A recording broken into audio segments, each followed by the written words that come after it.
Welcome back to our channel.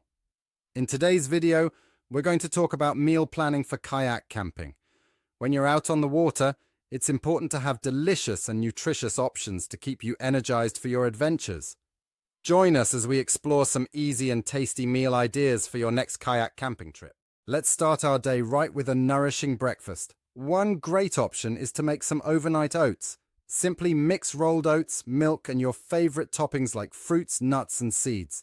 Leave it in a container overnight, and by morning, you'll have a tasty and filling meal ready to go.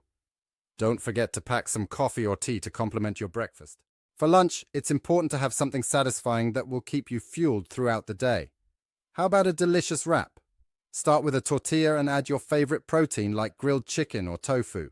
Then pile on some fresh veggies and a flavorful sauce.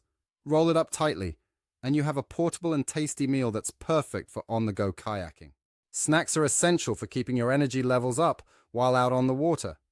Pack some trail mix with a combination of nuts, dried fruits, and chocolate chips for a sweet and salty treat. You can also bring along some energy bars or granola bars for a quick and convenient snack option. Stay hydrated with plenty of water or bring along some refreshing flavored drinks as well. After a long day of paddling, it's time to sit back and enjoy a hearty dinner. One option is to make foil packet meals. Simply wrap your choice of protein like salmon or chicken with vegetables and seasonings in aluminum foil. Then place them on a campfire or grill for a delicious and easy dinner. Don't forget to bring along some s'mores ingredients for a sweet ending to your meal. And that wraps up our video on meal planning for kayak camping. By preparing delicious and nutritious meals, you can fuel your body for all the adventures that await you on the water. Leave us a comment below with your favorite kayak camping meal ideas. Don't forget to like this video and subscribe to our channel for more outdoor cooking tips and tricks. Until next time, happy kayaking!